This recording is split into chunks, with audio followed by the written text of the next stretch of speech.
guardians wanted to do with the time that was given to us. You ever hear the tragedy of Darth Plagueis the Wise? I find your lack of faith disturbing. Vengeance. I am the Knight. I am Batman.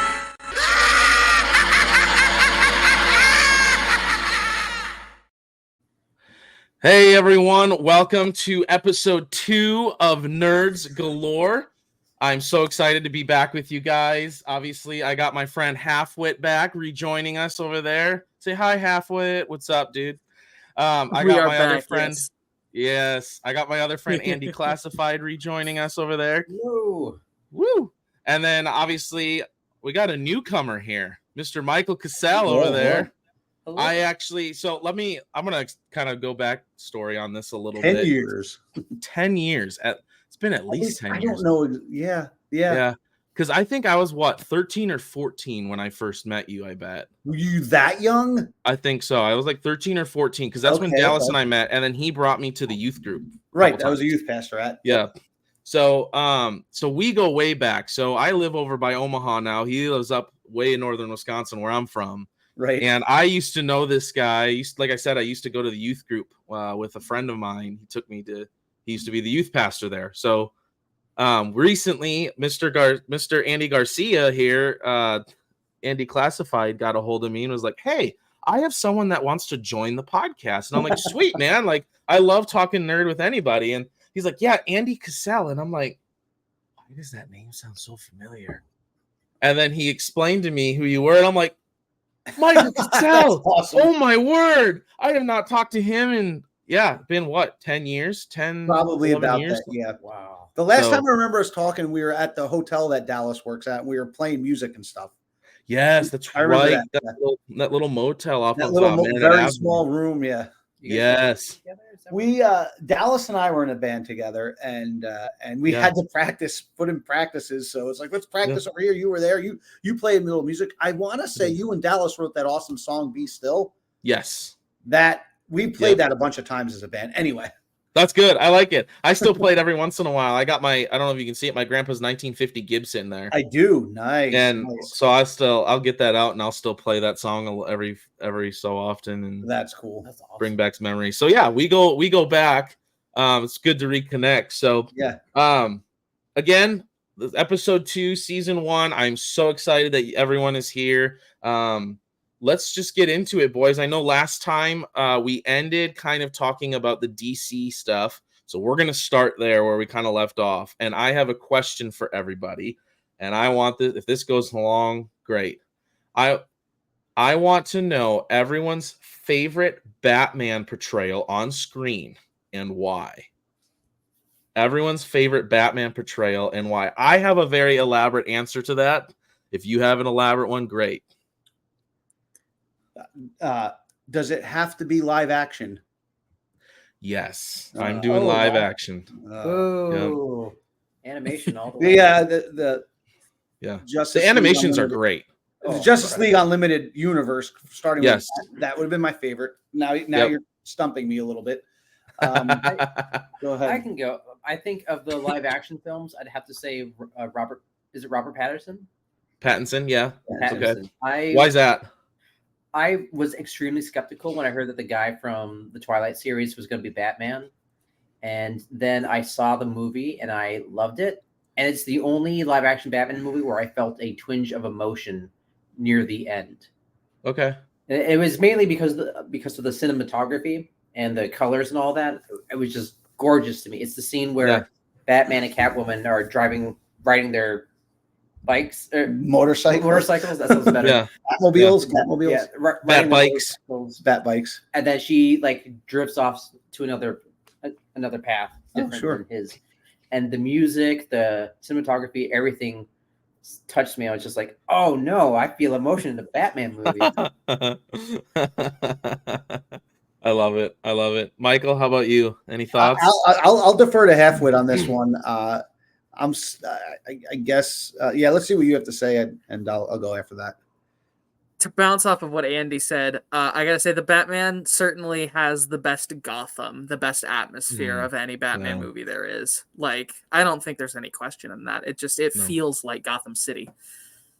But man, to say my favorite version of Batman live action, so I might get a little bit of flack for this, but my favorite Batman moment on screen ever was the first appearance of Ben Affleck's Batman, where he's hanging from the ceiling, and then the police kind of looks over and spots him, and then Batman just starts swinging from the ceiling, and it feels like a creature of the night moment, and that's Batman at his best for me. I don't love the rest of that. I don't love most of any of that Snyderverse stuff. But that one scene, I was like, okay, this might be the coolest Batman ever. And then it wasn't. And, whatever. Yeah.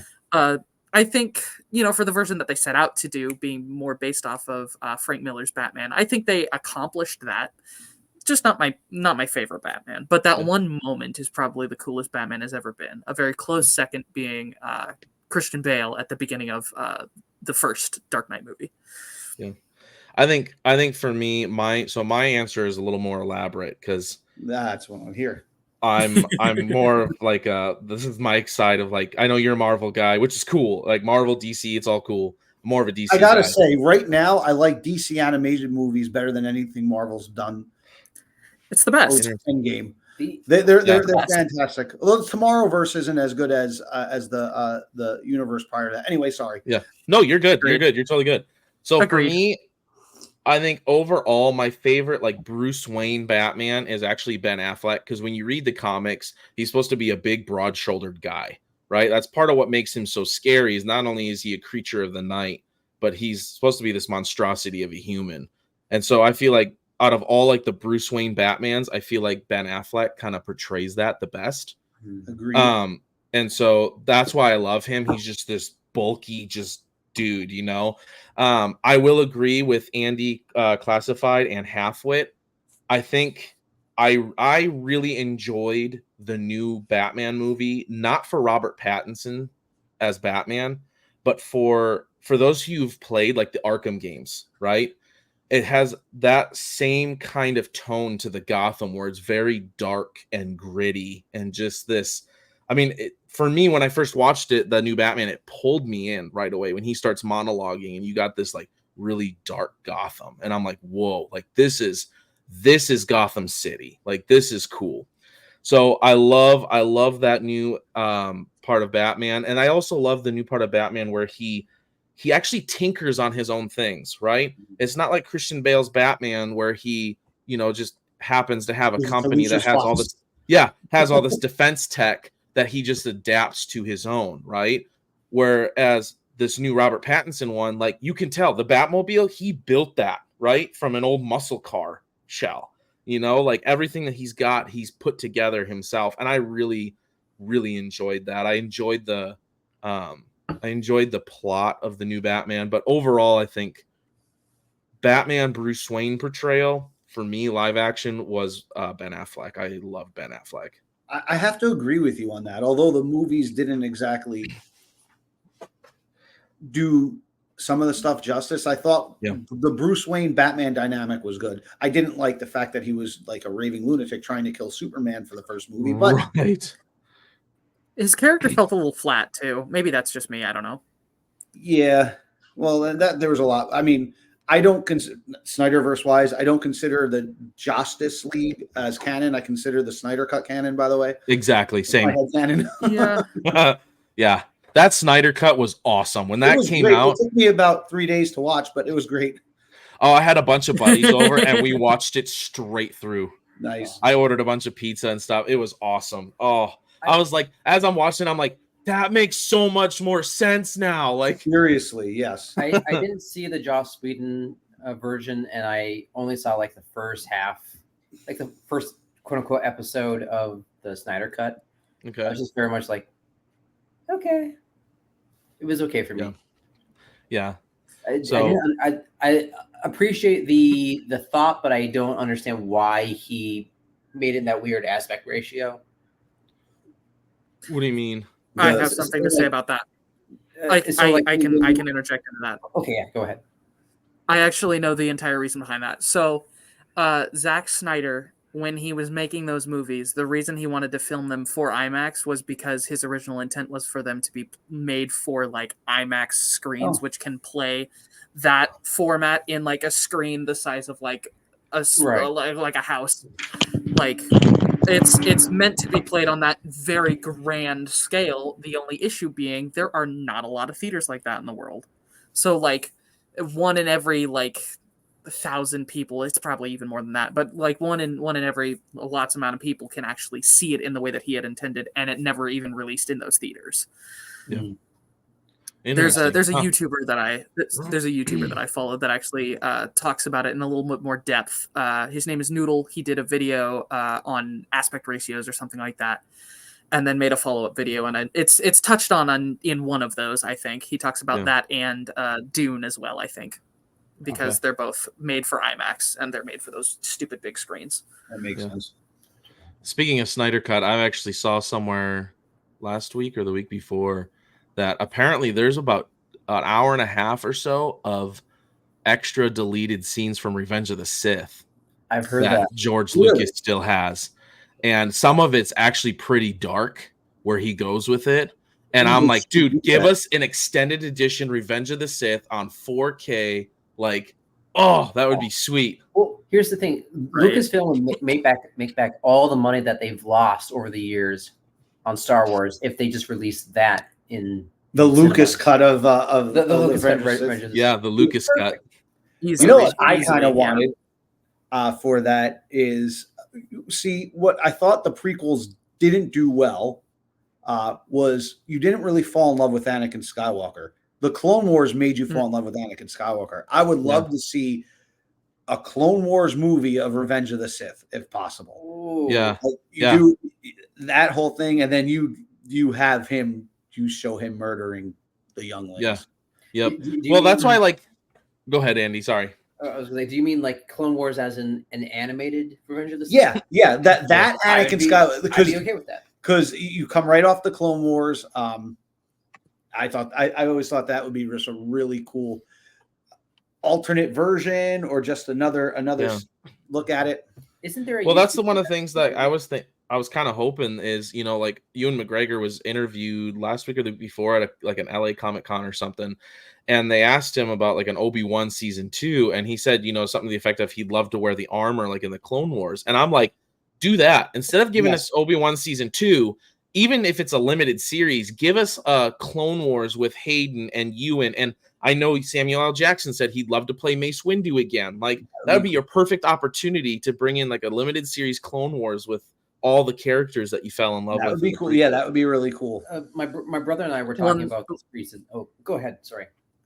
No. You go first. Oh, sure. Thanks. My brother Reed and I were talking about this, and I forgot the name of the arc. And I'm sorry, Reed, but we were talking about there's that mini arc where they're on that dark planet in the Clone Wars, and there's that Jedi General Ponkrell. That the Umbara arc. What? The Umbara arc. It's infamous. I'm very well aware. Amazing. Do that in live action as a film would be an amazing movie. It just really have the drama with the clones and all that would be incredible. The horrors of war. That arc is so brutal. Oh my gosh. That's what makes it great. You're hurting my soul just talking about it. Yeah. That's great. I love that stuff a lot. And we'll talk more about Star Wars too, because I think there's a lot that we could talk about Star Wars as well. Something that we didn't talk about last time, though, that I did want to get to is the MCU. So I know we got a couple guys in here. I know we got Michael and Halfwit. Halfwit's already like, Michael, we'll start with you. Like, state of the MCU, kind of like, I don't know. You take it along, man. Take us into the MCU. I don't even know where to begin. Okay, the state of the MCU or what they could have done better? Both. How about we do what they could have done better, right? Obviously there's a political agenda behind it. Fine, whatever. She-Hulk, right? Now, let me say, before I even say that, I don't have to get too emotional. Thor: Love and Thunder made, like, the jilted lover thing. Like, Thor: Love and Thunder turned me from an avid MCU fan that was excited to see every movie to I am not going up to. Not only will I won't see it opening night, I won't see it. I got rid of Disney Plus, so I'm at the point of I can't stand you right now. But that was Thor: Love and Thunder. On the heels of Thor: Love and Thunder came She-Hulk, and what I was hoping for, it was a drama set in a world where half of America is terrified of superheroes because of the blip, because of the snap, because of all these things that happen. You start introducing mutants into it through the She-Hulk lawyer drama, and really play on that feared zeitgeist with superheroes and make it real and gritty and down to earth. Instead, what we got was slapstick humor that didn't even make sense and wasn't even funny. So that was a huge letdown. Thor: Love and Thunder. I mean, they had a god of dumplings in it. That's really, I love that. There were so many stupid, nonsensical things, and Marvel forgotten what heroes are, right? So, so take Thor. The opening scene of Thor: Love and Thunder, he demolishes the temple to these aliens. They pray to whatever god. He demolishes it. No big deal. He goes back to Asgard, demolishes it, flies up through the ceiling. Heroes don't act like that. Right. But yet they forgot to make, they create heroes that aren't heroes. She-Hulk, not really a hero if you watch the show. She's doesn't show good morals. She's just not a good person. Anyway, that's just the baseline. I don't know what Marvel has to do right now. They're bringing back Robert Downey Jr. to play Dr. Doom. I don't know. I mean, I love I love Robert Downey Jr. Is it going to be Tony Stark, a variant, or is he just seriously going to play Victor Von Doom and he's just the same actor? I don't know. Yeah. What do you got? Yeah, for me, real quick, the MCU, like, I loved up until in Endgame.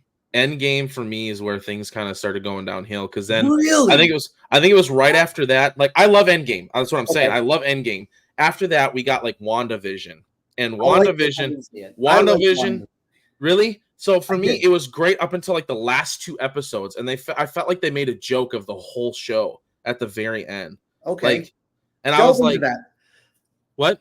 Delve into that, because I was on board for WandaVision. I may have been having rose-colored glasses at the time, but I liked it. But go ahead. Like I said, I thought like most of it was really, really good. And granted, it's been a while since I've seen it, but like when I first watched it, like, again, up until like the last episode or 2, I thought it was like really good, and it had me sucked in, and I loved it.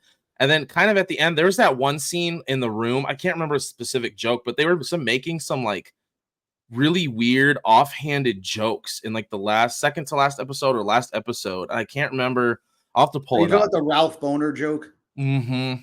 Yeah, okay, gotcha. When that happened, I'll be honest, I was like sucked in, and I was like, you got to be kidding me. Like, come on. Like, we're in the serious moment here, and like verbal flashbang. Yeah. Well, the MCU started going off the rails with too many jokes a long time ago. But all the rest of the writing was really good, that we were okay with it.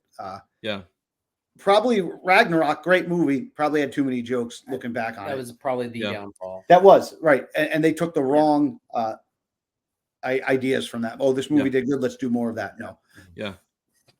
So that's where things started kind of slipping for me. It wasn't like that's where things I started looking at MCU, and I'm like, man, come on, you got to be better than this. Like, and then things just kind of went downhill. And then it goes downhill. Yep, real far, real fast. For me, personally for me, Taika Waititi's a great writer, but he's much more of a comedy writer than anything else. Yeah, and that's not what the MCU should be. And I'd love to go back on the Thor: Love and Thunder thing, because I have a couple of nitpicks that I would love to delve into a little bit. Just things that they could have changed that could have made the ending way better. Okay. Like just a couple of little things, right? Just for me, one of them is the ending. Something that could have been done there that could have made it just so much better is Gore sees Thor and Lady Thor, whatever, Jane Foster. He sees the two of them, right? Like, he sees that, and right, that inspires him to bring back his daughter instead of kill all the gods. But I think it would have been way better if instead of bringing back his daughter, he cures Jane. So instead of her dying at the end and him dying at the end and leaving his daughter to be raised by Thor, a guy he doesn't know, you bring back Jane. That way Thor's love for Jane, which is what inspires him not to kill the gods, that he saves that love and is reunited with his daughter in the afterlife instead. That way he is reunited with his daughter instead of killing off the daughter, right? And then letting Thor and Jane be together instead of having her die and him die, and now Thor is stuck with a kid he doesn't know from a guy who just tried to kill him an entire movie. Like, yeah. I mean, that would definitely. I mean, the movie's got so many. I mean, let's be honest. I love Christian Bale as an actor. Christian Bale plays some really amazing roles, and when he gets a role, he does phenomenal. It was great as Gore, but it didn't make sense. See, for me, reading the comic book on that one. Oh, okay, so the Gore the God Butcher is supposed to be this alien creature who is a massive being. He's like physically wise, like in the comic, he's supposed to like not rival Thor, but like in looks and like how big he is, right? And so you have at the beginning, like, I don't feel like they did a good enough job especially at the beginning. You have in the comic, Gore, his wife dies because of a famine, and he's got his daughter, and his daughter's dying, and he is supposed to be, he's praying to these gods to save him and his daughter. And in the midst of this, you have these gods that are fighting, that come down and they land near him. And the one is like mortally wounded, and he's like, help me. And his daughter ends up dying, and he's like, help you? I've been praying to you this entire time, and you've done nothing for me, and you want me to help you? Yeah, I don't think so. And kills. That's where he begins the God Butcher. He ends up killing that god. With the necro sword, right? Yeah. And stuff. So, like, that's where things begin. Which is a symbiote weapon in the comics. Yes, it is. Right. That's newer. That wasn't. Yeah. What movie are you guys talking about? Thor: Love and Thunder. Oh, I've never seen that one. I saw Ragnarok though. Ragnarok's infinitely better. Yeah, 100%. So, like, I was just like, there's different aspects of like things like that I was really disappointed about, because they could have made this sweet. They could have, and that's what I was expecting. There was other things that really made me mad. There was too many continuity breaking things, like universe breaking stuff. Yeah, like the Eternity Wishing Well, or the what did the place of the gods? I forgot what they call it. Omnipotent City. That would have been maybe helpful, to fight against Thanos. But hey, we're gonna bring that and throw that in the last Eternity Wishing Well. That would have been really helpful to fight against Thanos. Oh, Thor can give his powers to children.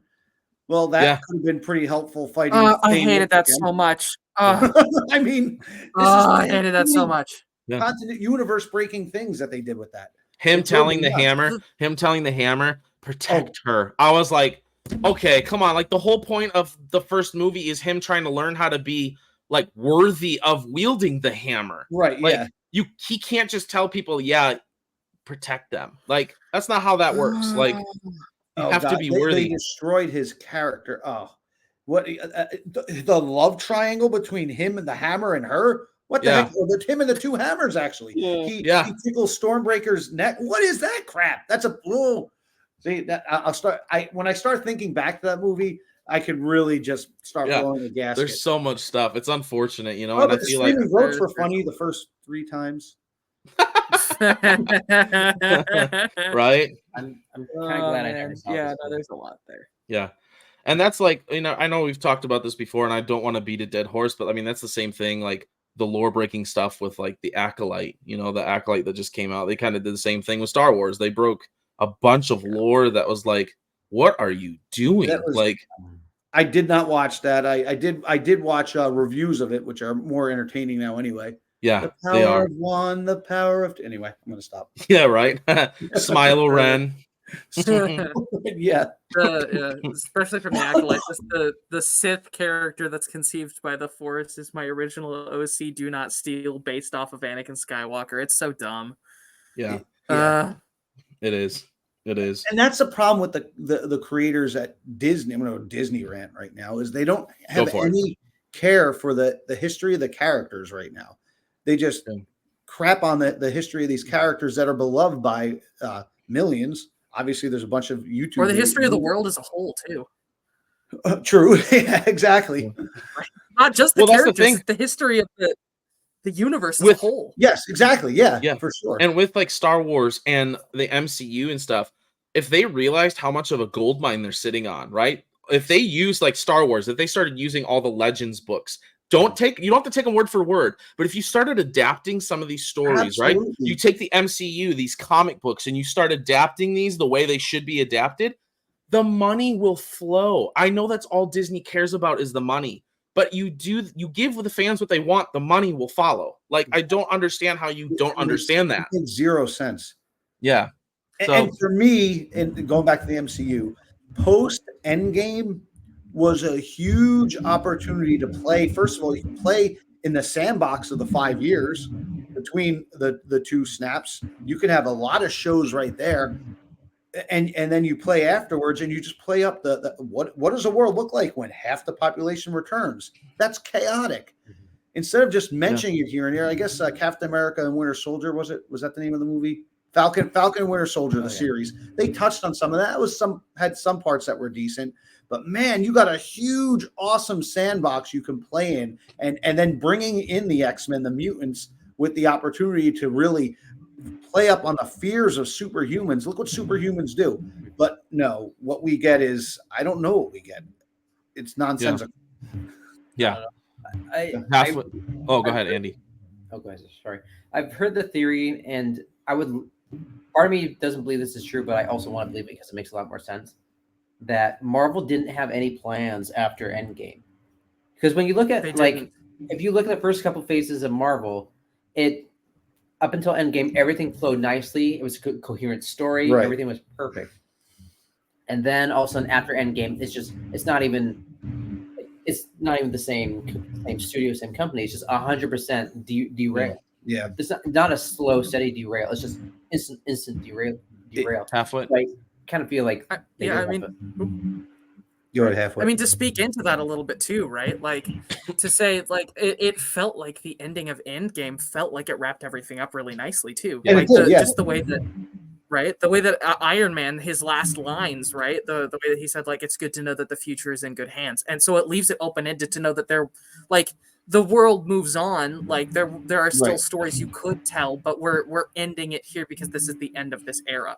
And I mean, maybe to bring it back later, but like if you're gonna bring it back with an idea and not just whatever this is, where you're flying by the seat of your pants, trying to come up with something to continue on, starting with Kang Dynasty, and then that gets canceled, and now we're going with Doomsday and whatever. Like it feels like they don't know where they're going with it. And I think that's the hardest thing, is because they had this story that ended with Thanos, and now that it's over, they're trying to continue on with a world that they didn't really have any real plans, or at least the original guys behind it didn't have any real plans of continuing on with afterwards. Right.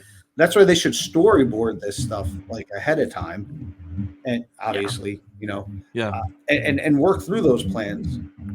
That's why I just like my treatment of playing the fear of the world. Go darker, not funnier.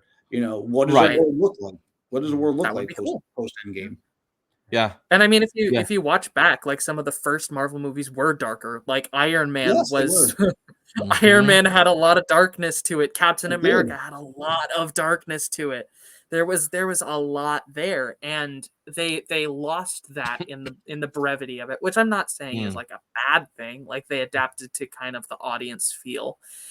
But I think it could be cool to kind of go back to the roots there, especially if you're starting fresh with this post-Endgame world. Like, go back to the roots, like see where you were, and like lean into that, especially with like you said, the fear of the world. That's a great idea. That would have been really cool.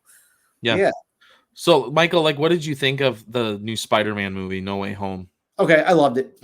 I did too. Absolutely. Like so Spider-Man, my all-time favorite hero, by the way. So if you look at my comic books, and I haven't collected comic books in years, but I've got them in most of all Amazing Spider-Mans from like the 90s, right? So he's been my all-time favorite hero. Love the Tobey Maguire films when they came out. I liked Amazing Spider-Man when it came out, and I thought they did fan service perfectly. Yeah, they did fan service perfectly in that. That end part when you had all three of them working together, and to me, the part that got me the most in my heart is I'm not a crier, but I teared up at this part when he saves Gwen, that world's Gwen, MJ, and he's MJ, MJ. but he's like sitting there and looking at her, and he's like crying, and she's like, "Are you all right?" And he's like, "Yeah," like, and I'm like. Like squealed in the theater. Yeah, that movie redeemed like the Amazing Spider-Man movies. Yeah, they nostalgia back in the good ways to Spider-Man. They made Green Goblin even cooler, by the way. That was one of the highlights of the movie. Oh, he was fantastic. Yeah. Yep. Yeah, I thought it was really, really well done. That is one thing I am looking forward to. It sounds like they're gonna make more, aren't they? Are they gonna make another one? That's what I hear. Yeah, I think there is some talk. Yeah. I will say, I've seen some of that, Sony Spider-Man films have been good enough. Venom, it's all right. yeah, but I don't know. I'm excited. I know I saw an article today regarding Star Wars that James Mangold has that Dawn of the Jedi movie, and apparently they're going to start filming next year. And I don't know how I feel about it. So is this like ancient movie, like about the beginnings of the Jedi? Yeah, about the Jedi, like the actual beginning. The race of Jedi. If it was a race of people, right? At the time, it started off. Well, the Force users, I think, were a race of people that were started off. Yeah, and Andy Classified, you have something to say about that? I can tell. I was just gonna say I've been hearing from there's a podcast out there called Children of the Watch, which is great Star Wars podcast. But they were talking about all of Disney's plans for the new, essentially Mandoverse trilogy. Yeah. And they said it kind of sounds like Disney's scrapping, because Disney will never outright say we're canceling a project. They'll just stop talking about it. The Mangold films, I think, is done. They're not going to work on it. They're going to. That's weird because I just saw this article pop up today. Maybe from Star Wars. So I don't know. Obviously, Lucasfilm doesn't know they're. Well, that's the thing. Kathleen Kennedy opens her mouth way too much and announces so many projects, and then nothing ever happens. Here's what I've said. I true villain of the Star Wars universe. KK needs to get out of there. You've been saying that for years. 100%. I think you need to give creative control mainly to Dave Filoni and Jon Favreau, but I would throw in Sam Witwer as well. That man has so much Star Wars knowledge. It's not even funny. Oh my gosh. And then you bring the man to out-nerd Dave Filoni. I would bring in Star Killer. That would be cool. I would bring in 3 writers. Then you could have these writers each respectfully do his own timeline. The beginning, the current Skywalker saga era, and then you have right after the Skywalker saga era. I would bring in Stuart Beattie. I would bring in James Luceno, who wrote Plagueis, and then I would bring in Zach Thompson, who wrote Heir to the Empire. All 3 of them have written really phenomenal books. If you haven't listened to them on Audible, listen to them. They're phenomenal. They all have their own timeline. James Luceno is more like the beginning, right, with Plagueis and more of that kind of side of things, like movie Zero kind of thing. And then Zach Thompson is after, the Heir to the Empire series. And then you have Stuart Beattie, who is really good at writing stuff for the in-betweens, right? And doing kind of all the connecting pieces throughout the 6 movies. You let them go and you put those 3 people in control, the Sam Witwer and Dave and John, the money, I mean, Disney's not going to know what to do with themselves at that point. I want to see Darth Revan on screen so bad. Who? Yeah, that's right where I was at, Darth Revan. I want to see Darth Revan on screen so bad. Yeah, 100%. I want him so bad. Star Wars fan doesn't want to see Darth Revan. Doesn't want to see Darth. So cool. Yeah, Darth Revan, and I would love to see. There's 2 other Darths I'd love to see: Darth Revan, Darth Bane, and I would love to see Darth Malgus. Darth Malgus. It's all the same timeline. Yeah, all the same timeline. I would love to see them all. All right there. Yeah. And that I mean, you have the story boards already for that. Yep. And all the Star Wars fan wants to see that. Mm-hmm. Anybody who knows about it, because I mean that stuff's not super out there, but I would go see that in theaters multiple times. Yeah. Well, if it's good, hopefully it's good. Yes. Well, if it's good, yes. Right. But let's be honest, if those 3 people have creative control and those writers are in there, it's going to be good. It's just One thing I do hope they do this year, because I cannot believe this year's the 20th anniversary of Revenge of the Sith. And I really hope, like they did for like these other like Jedi and Empire Strikes Back, I hope they do, like, even if it's a quick re-release to theaters for the Revenge of the Sith for the 20th anniversary. That would be sweet. I would love to go see that again. It'll be even cooler if they add those deleted scenes into it. Oh yeah. Yeah. Right. That, man, I tell you what, I would love to see Revenge again in theaters. So I think it'd be sweet. Yeah, growing up, I absolutely loved the prequels, and Revenge was definitely one of my favorites of them. Yeah, Revenge of the Sith might be my favorite of the original 6. I guess I was young when Empire came out, but I really thought Revenge of the Sith was just awesome. So what's the first Star Wars movie you saw in theaters? So. The first Star Wars movie I saw in theaters was probably A Phantom Menace. Okay. So when I was growing up, we had what was called Home Box Office, HBO, and we had 3 channels plus cable. I would watch Empire Strikes Back and Return of the Jedi on cable all the time. But I don't think I actually saw them in theaters, because we're talking 83 Jedi came out. Yep. And so I was 5. But Phantom Menace, I was, what year did Phantom Menace get? I saw that 5 times at the theater. I absolutely loved that movie. Loved the pod racing scene, and absolutely loved Darth Maul and him coming out with that double-edged lightsaber. So cool. So you saw that moment in theaters then? Yes. I saw a moment 5 times in theaters. 5 times. Michael. What was... nice. Love it. Yeah. What was your reaction when you first saw that in cinemas? It was awesome. I was in awe. It was awesome. Like, it was awesome. I don't remember. I don't know. Back then, people really didn't clap in theaters. I think we clapped at the end of it. Oh. See, I was 5 years old, and my first movie in theaters was The Phantom Menace. And I will never forget that. Even as a 5-year-old, I will never forget that. That's awesome. It was so cool. Oh, I loved it. It was awesome. Yeah, it gets hated. It got hated on because of Jar Jar Binks afterwards. But I remember thinking, this movie's awesome. I love it the whole time. Yeah, it wasn't. And it's a couple years later. I don't think it was just Jar Jar. I don't think it was just Jar Jar. From what I've heard, a lot of the hate for the prequels as a whole, which only started getting love once the sequels came out. If I remember, I wonder why. Is because it's because it takes such a dramatic shift from the originals. Because the originals were almost like this space western, right? Yes, and then the prequels take this far more political tone, which is a massive shift. It is. I'm not saying it's a bad thing. I love that George Lucas did that. He was experimenting with a different format, which I think it's just so important when you're doing anything creative. Because if you get yourself in a rut of doing the same thing over and over, like it grows stale. And the fact that he's willing to change and adapt and tell a different story, a different side of the world, is really awesome.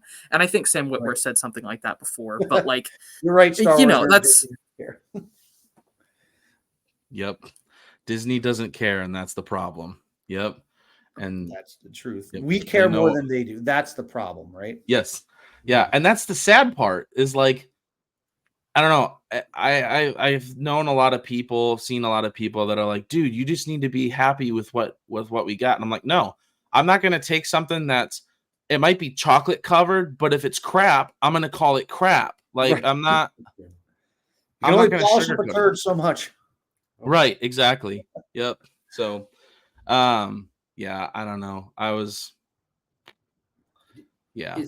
What do you guys think of the theory that Jar Jar Binks was supposed to be a Sith Lord? I loved it. Really interesting. Okay.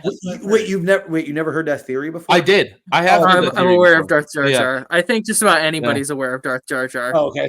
Yeah. If that had been the original plan, there's a Lego figure for him now. Well, he was a Sith in this Lego movie that just came out. Oh, was he? Yeah. It's a whole what if thing. Yeah, Darth Vader's a Jedi. Jar Jar Binks is that universe. It stays that way. Like they can make a whole new universe with that Lego version of Star Wars. Yeah, it's like a what if sort of thing, right? Right. Yep. Like Marvel's what if thing. It's basically their version of that, but in Lego. Yeah. So I wish Rise of Skywalker had ended with either Darth Plagueis or Darth Jar Jar. Would have been great. It would have. Did we have that talk? But it would have. Okay. I want to say this. The Force Awakens is okay, and Halfwit and I have talked about this. The Force Awakens is all right. It's a perfect reboot. The other two are just phenomenal failures, in my opinion. And here's the deal: if at the end of Rise of Skywalker, for all of the flub ups of the other two, if at the end of the Rise of Skywalker, when she's asked her name, right, you have been fighting this entire time, all 9 movies, the last 3 due to lazy writing. All 9 movies, you've been fighting who? Palpatine. He's been the main enemy. And so finally, at the end of the 9 movies, you have a chance to be like, I'm a Palpatine. I'm a Jedi. I've changed the Palpatine name. Wow. It would have brought everything, I think, full circle. And I think at the end, you would have things you'd be able to do with that, right? Because now you could have a Rey movie where you go into her lineage of being a Palpatine. Then you could do a young Palpatine show. You could go back into her lineage. And I'm like, you guys missed so hard on that one. When she's like, I'm Rey Skywalker. I was like, oh, come on. I've never heard that take. And I'll tell you what, that's a pretty good take. Well, appreciate it. No, absolutely. That's who you've been fighting all 9 movies. Yeah. Yeah. But it's supposed to be the now, Skywalker saga, not the Palpatine. But yeah, go ahead. Right. No, go ahead. I think, oh man, like the bouncing off of that, just the one thing that I would have changed for the Skywalker movie is make it Plagueis, not Palpatine. And I wonder what you could even play off of that if that one change is made. Because for me, the somehow Palpatine return line is just it makes me viscerally upset. I hate that line. I hate it. Yeah. It doesn't make any sense. You saw him go down the shaft. You saw him explode. You saw him die. The one character we've heard of and haven't seen die, and because of his focus being midichlorians and the manipulation therein, we never saw the body. We know basically nothing about the character. Except the book, and that's a whole different story. But what a better deception than making his apprentice think that he's dead. Yes. For the 40 years. That would have been cool. Yeah. That would have been much cooler. Right? But oh gosh. But then we would have been robbed from the most iconic line of somehow Palpatine returned. And the other line, the one that makes me viscerally angry. Secret's only the Sith know. What in the oh my gosh. Yeah. That was okay. So I have to say we're on Star Wars right now and the sequel trilogy. I have to confess, when I first saw what's the second one called? Last Jedi. The Last Jedi, I really liked it. 100%. Interesting. When I first saw it, I thought it was an incredible movie, best Star Wars movie I'd ever seen. Yeah. Second viewing was like, what is this? Really? Yeah, I didn't. It took me thinking about it afterwards and seeing it again. Then I'm like, what the? I enjoyed the ride. I was there for the ride. I enjoyed the ride. I thought they were going to reveal some stuff. I was definitely taken aback that they killed this new awesome guy, Snoke. I thought he was really cool. They killed him pretty quick. And looking back on it, so from a movie standpoint, there was a lot of universe breaking things in that movie, but from a movie and cinematic standpoint, it was a good movie, cohesive, except for Canto Bight that made no sense. Well, okay, so one of the things I don't want to derail, but like just the thought of the Canto Bight thing, like the thought that thing that you've sent them off to do, that you've sent them off to get, the thing that they have accomplished there, and that turns out to be nothing, is a really interesting take. That's a really interesting direction to go, because that is something that can absolutely happen in like a war setting. Like you go off to do an objective and it goes horribly off the rails and it screws up, and it screws up way worse than you thought it would. That's a really interesting take. I think it's cool that you showed that. I don't love it, but I think it's really interesting, and I think it's a cool direction. Like I think it's a really interesting concept to go with. I'll be honest, at the beginning of The Last Jedi, I got lost because at the end of The Force Awakens, like I said, The Force Awakens is okay, right? And you have at the end, she gets to the island and there's Luke, right? And you're like, whoa, this is going to be cool. And at the beginning of The Last Jedi, she takes the lightsaber out of the bag and she's holding it out. And I'm like, this is going to be awesome. He's going to grab this thing. He's going to be like, where in the world did you get this? Maybe a quick, 10-second flashback of him losing his hand in Bespin. You know what I mean? Like some really cool stuff. And he grabs it and I'm like, character assassination. Are you kidding me? Like, you felt that right away, huh? I did. Personally, I did. Yeah. I thought, oh, cool. They're going a different direction. I was hoodwinked. Yeah. And then especially when they went with the whole, you know, my and Sam Witwer talks about this all the time, and I agree 1000%. Where he talks about you have a guy in Luke Skywalker, right, who's not willing to kill his dad, a guy who is I'm the Sith, I'm the dark side, and Luke's like, yeah, I don't think so. I'm pretty sure there's good in you yet, and he's like, no, there's not. And he's like, yeah, there is. Like, I see it, and then he's willing in an instant to kill his nephew because of a bad dream. Really? Like, yeah, that was nephew had bad dream. Time to start over. Right. Yeah. Han, Leia, give me another. Yeah. Let's move. Back on it, I don't have to. Looking back on it, was absolutely horrendous. The whole movie. Yeah. But I enjoyed the ride on the first viewing for some reason. Yeah. Probably because I was expecting them to reveal something. I was expecting the rose-tinted glasses. Yes, and I was also expecting stuff to really play out differently from the Force Awakens. Yeah. And then you think back on it and then see it again. I'm like, what the heck? What did they do? Yeah. Is it possible? Is it possible that the version that everyone saw in theaters was good, and then the second, like once it was released, like a week into the theaters when people started going back? Yeah. And then honestly, episode 9, I feel like was just. I think JJ just trying to retcon a lot of the stuff that. Yeah. I would have leaned into it. This is once again because you already have the Last Jedi. Have it where there's they do a new thing. What is Kylo Ren want? Kill the past, let it die, right? Yep. Well, you could have this backstory where the Force either has to be the galaxy has to be either dominated by the light or the dark, and if it's not dominated by either, they are open to outside threats. Like I'm going to screw up the name, Yuzhan Vong. Yeah, Yuzhan Vong. Yep. And I thought, and that Rey and Kylo had to literally team up as both dark and light users to save the galaxy from that. That's the only thing that I would have thought could have made sense if they leaned into that. So something that was really arc deserves its own trilogy, though. Like Yuzhan Vong deserves its own trilogy. Something that I thought was really cool, and it's Timothy Zahn that wrote Heir to the Empire. I said Zach Thompson earlier. I don't know why I said that. It's Timothy Zahn. One of the things. So I did an interview with Star Wars Sith 66, and he goes to all these Comic Cons and stuff, and he was at ICC Nashville a couple weeks ago, and Timothy Zahn was there.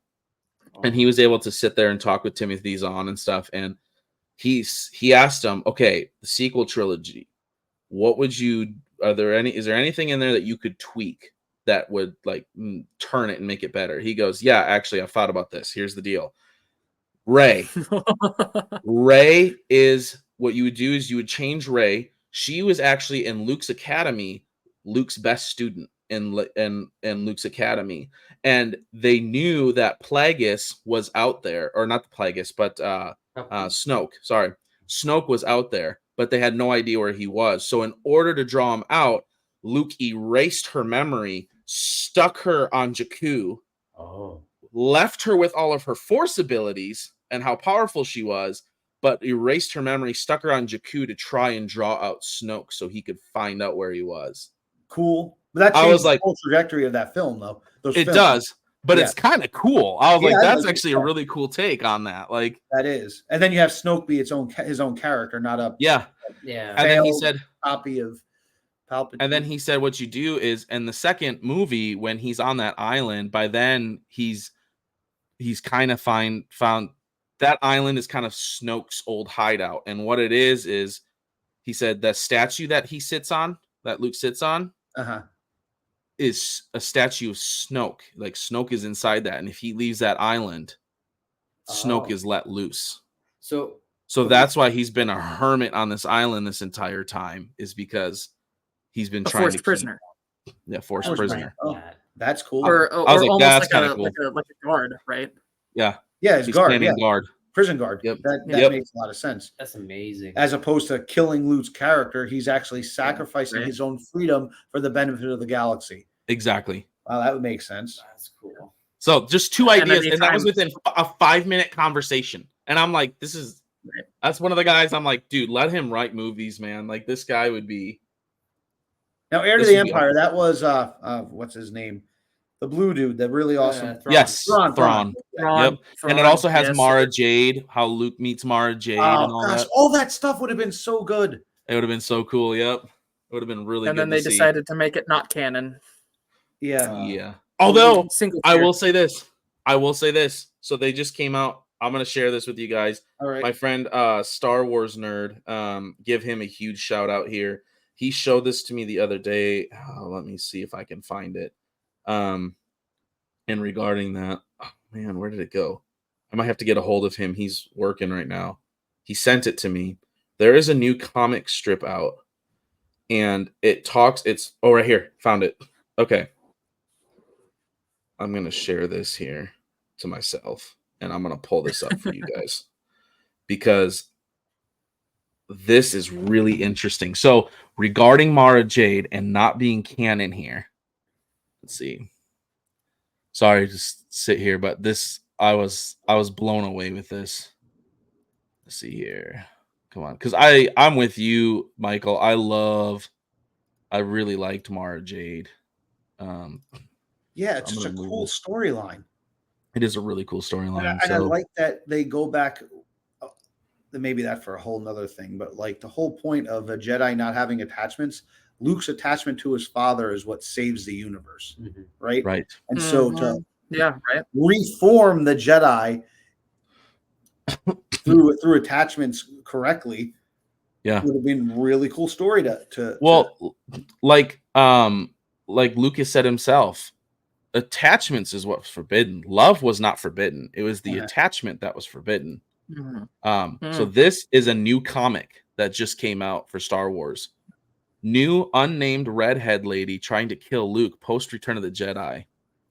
I'm sure. I wonder who that could be. That's speculate reasonably. That's great. It says, we serve the Sith, Skywalker. We serve Vader and Palpatine. We are but shadows that flow beneath them, and we await their return. So, boy, I wonder who that could be. I wonder who that is, right? Like, why do we have to read the comics to get all the? I mean, I guess from what I understand, there are some really cool comics that Marvel, Marvel publishes right now under Disney. Why can't we do that? Most of the Darth Vader books are good. Yes. Yeah. Which, by the way, you want to do series? Do a Darth Vader series. Ooh, that would be sweet. Hunting down the Jedi. Let him be the protagonist as a villain. I would love to see a movie right after the events of Revenge of the Sith. Right after he moans in the thing of him trying to learn his suit, and you know what I mean, like hunting down those Jedi and stuff. Right after a whole new origin story, Vader's real origin. Yep. Yeah. Show the monster that he really is. Yes, like more than just snippets from Rogue One or whatever. Like, give him the reason to be like this dreaded force. Like, show us more of that. Exactly. Yes, cool. I think your opening scene should be a bunch of Jedi like on a jungle planet or somewhere in the dark cave trying to survive, and all of a sudden here comes the red saber. Spotters, all of them, not just with the Imperial Death March going on, but not like in Rogue One where he's just slashing it. Just like I think it's in the comics where he uses the Force to send the lightsaber blade backwards into the Jedi stomach. Like, do really cool make it a like horror film. That is your you can make it a horror scene. And make it a Star Wars horror film from the perspective of the monster. Ooh, that would be really cool. Good. And then from there, you could do Force Unleashed. Yep. Right. Speaking of Sam Witwer. Yeah. The hard part with Force Unleashed, though, is that Starkiller is so OP, it's not even funny. Like, he's probably, because I got to play as him, he's probably my favorite non-canon character because of his, like, let's rip a Star Destroyer out of the sky. That's really cool. Right. That is really cool. You can tone him down. You have to tone him down. I mean, he beat.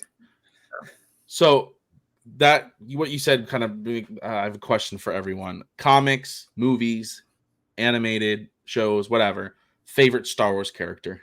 Go. Kenobi. Oh, okay. So we're going overall. All right. Awesome. Mm-hmm. Great. Rex. Oh, that's awesome. I like it. It's Dark Horse. I guess Starkiller. Okay. I'm a big Boba Fett guy. I'm a big Boba Fett guy. Oh, Boba that's Fett's well, is that Boba? Oh, that is the helmet back there. All right. That is. I got the Boba Fett. I'll turn this up a Did little you bit. like back the there. book of Boba Fett? No. I thought it was trash. Except for the one Mandalorian episode was cool, but that was an episode of the one Mandalorian episode he was in, that was Boba Fett, where he's like, "That's my armor. I'm not leaving without it. Like, I'll pry it from your cold dead hands if I have to." Like, that's Boba Fett. Not let's all hold hands and get along. Like, that's not Boba Fett. Boba Fett is, we're doing this my way, or I'm going to kill you right here, right now. That's how this is going down. Maybe the real bounty was the friends we made along the way. Was that a line? That wasn't a line. Was it a line in the show? I mean, with the writing. No, I did that. That's all me. Yeah. I like portions of that show, but it was mostly garbage. The music was great, but they didn't do anything with the Tusken Raiders. I know. Like he was. I thought I liked that backstory of him bonding with the Tusken Raiders. Because they all got murdered, didn't they? Huh? Yeah, they all got murdered. Yeah. That's why they didn't do anything with the Raiders, because they just killed them all. But they were innocent. It was like two different stories. Yeah, I saw that once. And I think one of my favorite parts of that show, if there was anything that I actually liked, was when he went to Jabba's palace and he gets the Slave One back, and it's still sitting in Jabba's palace. Yeah, I was like, that was cool. Man, I remember something about it. I forgot a lot of that. And then when he releases the charge for the first time, when he's leaving that facility and he lets that one. Oh yeah, because we haven't seen that since. Yeah, I was like, that was a nice callback. What did you think of them bringing Cad Bane? I did like Cad Bane. I thought the live action Cad Bane was kind of cool. I wish they wouldn't have done him dirty. Too. I wish they wouldn't have done him dirty in the fact of like killing him off. I think it would have been cool. Right, if they He's him. Not dead, actually. Luke Skywalker I think he's. Yeah. What do you mean, halfway? He's not dead, actually. If you look back at the scene, he's got this little heart monitor that's still beeping. Like I don't know. I think I remember hearing that. I don't know if it's actually there or if I'm just. And I wonder if he's one of those creatures like Darth Plagueis, his species, where they have like multiple hearts. Maybe the issue with that is that his species only lives to be like 60, and if you count it out by that point in the timeline, he should be like 80 or something. So he's living way past the life expectancy for his species already. So I love that I love the fact that there's a live action one. I'm a huge fan of when they brought him back and why they brought him back. Right, I agree. Just to kill him off again, like. I love him as a character, but I think that they did him dirty in the time and reason for which they brought him back. Yeah. So I love this talk, but we're kind of coming down on time, and I promised two things I would talk about tonight. One, we'll save the Bigfoot for very last, Andrew, and we'll let you have the floor and we'll let you go. But will we, or will this become a reoccurring joke that we're just going to keep pushing it back? That would be a reoccurring joke. I don't know. Is that we just keep pushing it back? Bigfoot, no. I'll just kill Andy, give us time to dig into inside a little bit, like every time we do one of these. One thing I did want to talk about, and Halfwit brought this up to me, so I'll let him kind of, if you don't know about it, kind of share about it. But Twitter. So Twitter, when it comes to artists, has something kind of interesting going on. Halfwit, go ahead. The terms of service. I'm sure you've heard about it. It's kind of been all over the place in the art circles that I have glanced at, but they have this new terms of service deal that basically says that anything you post, we can take and use it as if it's ours, which includes and is not limited to the use for training AI. Wow. So anything that you post that is your creative content, they claim ownership of it because you posted it on their site. Yep. Well, then they can, Twitter or X users beware, I guess. Right. Don't I have leapt to, as you can see down here, wherever that is, Blue Sky, because that is basically the artist's Twitter alternative is what I have seen a lot of people jumping ship to Blue Sky. Andy, what are you thinking? I have a lot of opinions on this. I'll keep it very brief because my computer's about to die. I am not near a plug-in where I can plug it in. I think Blue Sky is going to be just another just another website that's going to die eventually because people are overreacting and going to Blue Sky, and then eventually they're going to be like, but everything's on Twitter, so might as well stay with Twitter. As an artist, I've read the terms of service on Twitter, and the reality is it's very unlikely that your art's going to be used to train AI. It's also very unlikely that Twitter will ever use your work for anything. That's just the terms that they have. Yeah, is it kind of scummy to make people agree to? Yes, but at the end of the day, people still go to Twitter. That's where people are going to find artists. That's where you're going to make connections. And it's very unlikely that out of the bajillion artists out there, my art's going to get used by Twitter, unless Elon Musk really likes animals fighting dinosaurs. But that's not everybody. But that's right. But you get what I'm saying, though. It's very unlikely that will actually ever happen. But for someone who's an artist on there, no, you go ahead. Get big, or they start really promoting, then Twitter can come and say, "Oh, that's ours." That's the scary part. They could, but here's the other thing. Mm-hmm. So if you're doing a comic, you don't have to post your actual page on Twitter. You just say, you do like a one panel of your page and say, "Hey, the new page is out. Go to my website and add a link." So then that way they don't actually have your comic and say it's ours. The other thing is, when it comes to AI, even though Twitter might not be using it to train AI, it's very likely that someone else is taking your art. Anyone can take your art, download it onto their computer, and then use it to train AI because they're like, I like the way Halfwit draws. I want to copy his art style. It's every artist, the moment you release it on the internet, it's very possible that that's going to happen. It's going to get stolen. It's going to get copied. I can see that. Yeah, so my one rebuttal to that is that it's not about whether or not it will happen. It's about the principle of the fact that they are making it so that is something that they can do. For me personally, fair. Understand. Like, and that's why I kind of jumped off, because I'm like, I don't want to condone that. Like, that's not something I want to support. And I've had this conversation with Morgan already, is that I can't stand AI art. Because like the entire premise behind AR, the entire way that it works is that they take other people's work, they take other people's work and they stick it into this algorithm that smushes it together with a bunch of other stuff and barfs out whatever you want. Which it's for the sake of convenience, and it's taking away that freedom of creation that people have, and it feels like just a desecration of the art form, you know? And I just don't like that. It doesn't sit well with me. Gotcha. Especially since it's the field I'm going into. Like, it's something that I want to do, and when you take that and you basically say, hey, you can make whatever you want for free, instead of, you know, giving money to people who do that with a passion, as opposed to, and now you're just sending it into a computer who will give you what you want as quickly as you want it, without any real soul or passion behind it. You get relatively decent results for a very quick amount of time for free, and I think that's just it's a spit in the face to artists. Makes sense. So you said your computer's dying, so I want to move on because I want to get your thoughts on this. I don't want this to be a running joke, legitimately. Okay. You got your cup. We'll get started tonight and we'll finish it next time. When we get there.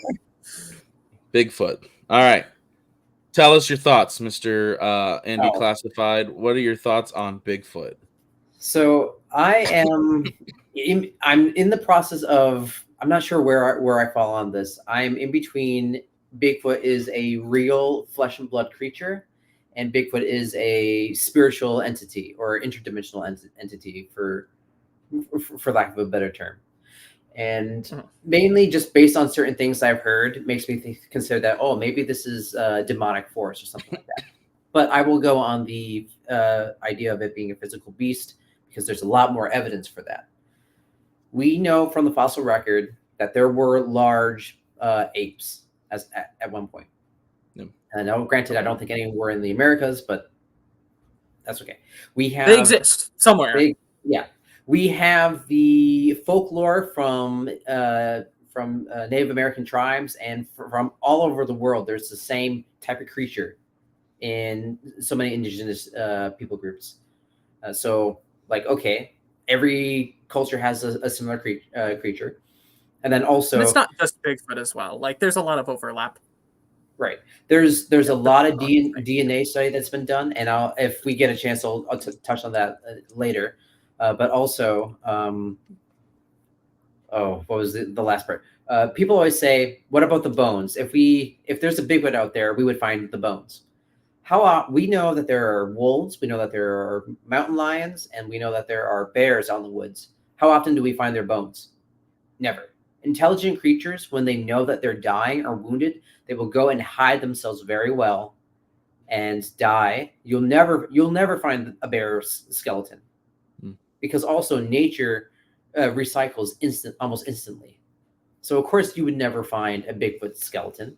And if you did, if their physiology is actually very similar to humans, you would just assume, oh, we found a human skeleton. So how many human skeletons have we found out in the woods thinking like, oh, some person died a long time ago? That's a Bigfoot skeleton. Just we didn't put two and two together. Mike, I know you also have some thoughts on Bigfoot. I do. No, I'm actually new to the. Although I'm a big conspiracy theorist, Bigfoot. I've only really gotten into Bigfoot since knowing you. So, gotcha. What's your conspiracy theory on it? Huh? What's your I didn't know the conspiracy theory on Bigfoot, but I'm into a lot of conspiracy theories. Yeah. Mm-hmm. We can get in another episode, I guess. But I do think it's fascinating that, and we can talk about this more. I know you said your computer's dying, but like, you know, there are a lot of stories of like people who are like police officers, people who you would trust to tell the truth, who are like, dude, I know what I saw. You know what I mean? Like, and so it's just kind of interesting. And I would love maybe next time, since we'll end the conversation here. Cause remember I picked up last time on this one. So we'll end the conversation on this Bigfoot stuff. And that's where we'll pick up next time is more of this Bigfoot stuff. Yeah. So what are you at for a computer battery? Just out of curiosity before you die there. In the red. Doesn't give a percentage? Doesn't give. Oh, I know you got to be in the red. Come on, man. Help me out. Give me a second. I wonder. You can hover over it, right? I'm hovering over it. It's not. I wonder if it's not giving you anything. 5%. Man, that's it's at 5%. I just had a buddy text me. He's watching this. He's like, dude, I'm really enjoying this live, man. So. Oh, really? Awesome. Yeah. That's cool. Good. Glad you're enjoying it, man. With the Bigfoot thing, I've got something to bounce off of next time we go there with the police thing. I've had a thought spark in my head, some sort of memory from somewhere. Well, yeah, I don't know about that, but it's just some information that I'm wondering if I'm remembering correctly. Yeah, I'll have to go back and re-listen to some of the stuff that I've been listening to about that. Oh, just and to catch up with my facts, just to brush up. I wonder if their computer died. He's all froze up now. Oh, maybe. Who knows? Okay, I'm gonna take him off real quick. Oh, man.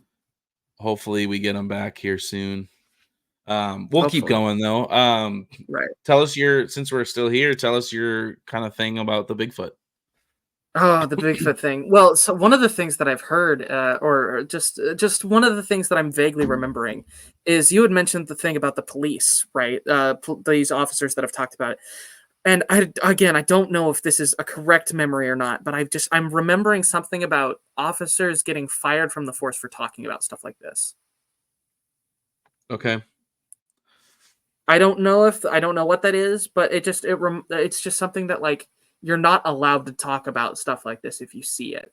And I wonder if I don't remember exactly what it is, but man, it would be really fun to kind of talk about some of this stuff just because of all of the directions you could go with it. Like cryptids are such a wacky, weird, wild thing to explore.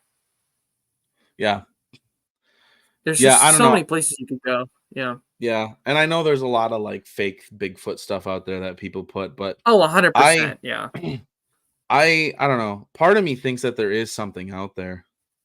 There might be. I think, yeah. I mean, I'm not gonna say I'm a complete denier.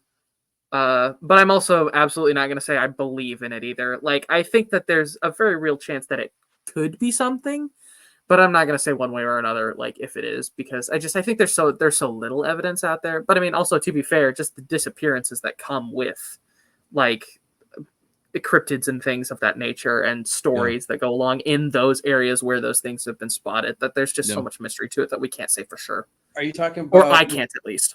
Is Michael still there? He's still there. Yeah, he's coming. Okay, cool. My sincere apologies. I went to plug it in and I hit the kill switch on the thing. That's unfortunate. That's forehead. Totally me. Were you talking about the missing 411 phenomenon? No, just general missing cases in the areas where like cryptids have been spotted, and just to say that there's so much mystery there that I don't know if I could firmly say that there's nothing there. I think that there's a very real possibility that there's something weird going on in the forests of America and probably all over the world too, I would assume. But like, I can't, I'm also not going to outright say that I believe, right? Like, but again, there's enough there that I'm like, there very well could be something, but I mean, heck if I know. Yeah. Well, that's the thing. It might not be something, but the fact that you have so many people, not just like in modern times, but throughout history, since the 1800s, that have seen something. And then, like you were saying, Morgan, that you have people, police officers that lose their jobs over these sort of sightings and reports. You got people that no one becomes famous from seeing Bigfoot. People lose their jobs, lose community, become laughing stock. People have everything to lose when you say that they've seen a Bigfoot. Yet people will be like, I know what I saw.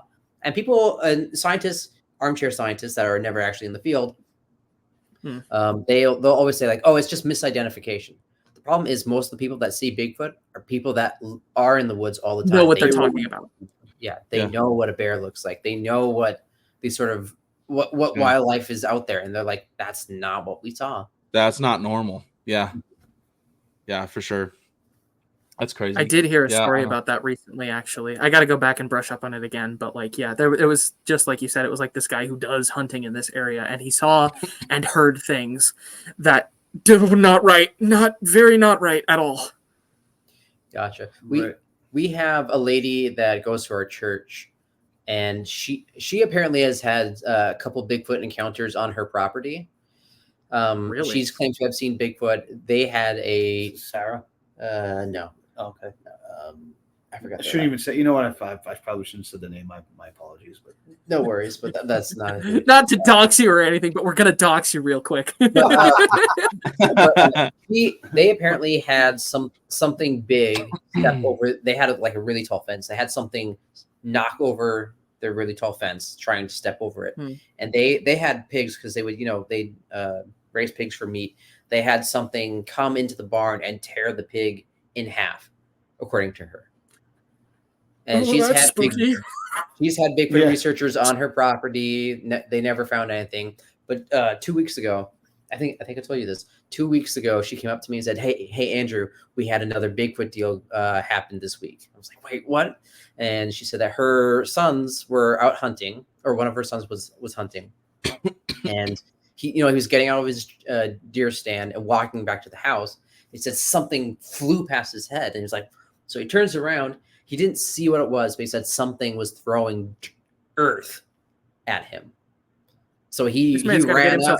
That's something you hear from other Bigfoot encounters. They throw earth, they throw rocks and stuff. Yeah, I've heard that from a couple of different Bigfoot encounters. That's interesting. And then later in the field, they found scat that they couldn't identify. They said it was big, but it wasn't bear, it wasn't horse, it wasn't anything. Interesting. Well, I said I keep it around an hour. We're an hour and a quarter right now. We will continue. Yeah, I know. Hey, when the words flow. Episode 3, we'll start with the Bigfoot stuff. So, I know, Michael, I don't know if you've ever done any Comic Cons before. But I'm trying it's been years. Like, I'm an old man. I'm 46, and I think I did Comic-Con for the death of Superman, 92 maybe. I got that signed by Dan Jurgens. That's cool. So that's my last Comic-Con. Okay. So there's one down by me. I'm about 3 hours away from Kansas City. And so they have a Planet Comic-Con down there this next March. And I'm trying to get Reed and Andrew to come down. Joel's going to possibly come down. Joel's probably going to possibly go here. One of my other friends, and then Halfwit, and got some other people too that are possibly. I'm trying to get a posse together to go down, is what I'm saying. So they had some really good people there last year. They had Ian McDermott was there, John Bernthal, Matthew Lillard, the guy who played like Shaggy in Scooby-Doo stuff, and they had some writers and stuff there. So love to have you guys come down, and you guys could come down here, spend the night at my place, and then we could all take my vehicle out, and we can go to Kansas City and spend a few days at Comic-Con. You said March 21st to the 23rd. That would be a lot of fun. I'll have to look to see if I can do that. You can do it. I think we can. Let's do it. Just a flight or a drive. I don't know if I want to drive. I'd rather fly. Yeah, it's a 10-hour. It's a 10-hour drive if you drive with one stop. So it's not horrible, but yeah, it'd probably be cheaper to drive with the fuel. Yeah, that's true. So, but yeah, I would love to have you guys come down here. Like I said, you guys could. So the 21st to 23rd is a Friday through a Sunday, and so I would love to have you guys maybe come down on a Thursday. That Thursday, you guys could spend the night at my place. We could hang out and stuff, and then early Friday morning or something, we can get up and get down there because the event doesn't open till 1 down there. So, and Casey's got the best restaurants around, from what I understand. They have really good barbecue down here. Oh, yeah. I need to go to barbecue. Really good barbecue places. And Joel would be more the guy to take us there. Halfwit, he was born down there, and his family takes trips down there, and they know the good barbecue. I know a couple spots. Yeah. I'm down. I'll have to talk to the wife and the family, and I got a couple months to plan it, so we're good. Yeah. 23rd, 21st to 23rd. Yep, of March. Yep. All right. So tickets are going on sale soon. I'll send out a link for that once those go on sale. So I'm keeping an eye on those. Do we have a rough estimate of the prices for that? Most of the time, so like if you get like the VIP, like for all 3 days, I want to say for the ticket it's like $150, $200, but that's VIP, where it's like you get to skip lines if you want autographs and stuff like that. Like, gotcha. The VIP allows you to get in earlier than everybody else before the doors open. So, and are you going just as a con goer, or are you going to have a booth set up? I'm not going to do any booth setup. I do plan on vlogging, so I have a camera that I'm going to buy, a vlogging camera. Oh, that's cool. And I'm going to do a lot of vlogging and stuff. So if Reed does come down, I'm just going to ask him, if he'd be willing to help me out, do some video stuff, because I know he enjoys that stuff. So, yeah. But yeah, I'm going to try for myself. I'm going to try and get a press pass. That would be cool. We'll see. A lot of those smaller Comic Cons, they're not as restrictive as far as like who gets a press pass. So I'm gonna see if I can get one of those. So, but yeah, either way, even if I don't get that, I do plan on buying like the VIP 3-day, all 3 days kind of thing. So, and then if you want, as we get closer, they'll kind of announce the guests, and so then from there you can plan like. If there's somebody that you really want their autograph, obviously you have to pay for that, but like each person's different how much they charge. So you'll have to, plan accordingly on that. So, right. And then obviously they're going to be booths and stuff set up. I've been talking to Theory Sabers. Because I ordered a second Theory Saber that'll be here Monday, and they have, right now they're set up in San Antonio at SpaceCon. And I messaged them. I said, hey, I know you guys they're going to go to MegaCon in Orlando. And I messaged them like, hey, like, I know you guys are trying to get out to different Comic Cons. There's one in Kansas City called Planet Comic-Con. Love to see you guys out there. And he goes, yeah, I'll tell Theory about it and see if we can't get out there. So Nice. Be sweet. Maybe we get Star Wars Theory out there with his booth and Theory Savers. That's awesome. He's got to be pretty big right now. He's got 3.34 million subscribers. Yeah, and I've been listening to him for 6 or 7 years. Yeah, I started listening to him in 2016 when he released his first video, which was "Who is Darth Plagueis?" His first theory. Not Darth Plagueis. Who is Snoke? Sorry, who is Snoke? Yes, his theory was it was Plagueis. So, which would have been cool, and then it wasn't. Yep. So yeah, let's tentatively plan then, man. Have you guys come down for the Comic-Con down here, and we can. That would be really cool. That'd be a lot of fun. Awesome. So, hang out with you guys and get to do some stuff. I'm currently working, for those of you who are watching and stuff or will watch this video. I am working with my artist Halfwit to do some. He's working on different logo designs and stuff. We're working on some merch, working on some stickers, different things like that. So be on the lookout for that. So it's gonna be a good time. Oh, it's gonna be a great time. Obviously, on his thing there, you can find Halfwit on Blue Sky at Halfwit Draws. He's on Instagram. Halfwit Does Stuff. You can find Andy here, Twitter, Andy Classified, and then on Instagram, Andy_Classified. And then I'm going to throw this on here. Don't forget, go to Rebel Scum Apparel, and if you use the code Star Wars Gazer at checkout, you'll get 15% off your entire order. So make sure you do that. Also, sign up for the rewards. You start earning those points. It goes towards the cost of the shirt, plus your 15% off. You're kind of setting yourself up for success there. So, yeah, guys, this was a lot of fun. A lot of fun. Thanks for inviting me. Yeah, absolutely. And Mike, we'll definitely have you on a lot more, as much as you're willing to be on. I'll come on. Yeah, I think I'll come. I'll do it from my own house too. But yeah, I figured the first time I'll come to yours. And yeah, Thursday absolutely. nights at 10:30 or whatever time you. I don't know if you're central. Typically, it's actually Wednesday nights at 10:30. Okay. But we'll see. I might switch it to Thursday nights if it works out better for everyone. But I usually record on Thursday nights, and usually I'll either post it Friday or Saturday morning. So for people. So I want to try and do this once a week, and I don't know. I just love nerding out. Like I said, my main thing is my Star Wars channel. That's my first love, but I'm also a nerd at heart, like all the rest of us. And I'm like, I wanted a space where we could just nerd out with everything. So but I love it. So good talking to you guys. We will see you guys next week. And as always, may the Force be with you.